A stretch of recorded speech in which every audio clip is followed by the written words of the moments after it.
পাখিটাকা ভোর থেকে ঘন কুয়াশার আচ্ছন্ন রাজশাহী জেলার প্রত্যন্ত অঞ্চলের মেঠোপথ, নদীর গতি, কর্মব্যস্ততা সবকিছু যেন স্থবির। ফজরের নামাজ শেষে বিভিন্ন মসজিদের মুসল্লিদের বাহিরে ঘোরাফেরা করতে দেখা যায়নি, কিন্তু অন্য অন্য দিনের মতো নানা প্রজাতির পাখিগুলো তাদের আহারের সন্ধানে নীড় থেকে ছুটে বেড়াচ্ছে।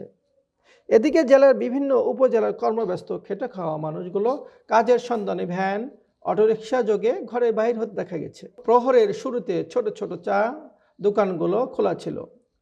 ঘন কুয়াশার কারণে কনকনে শীতে চা একমাত্র ভরসা।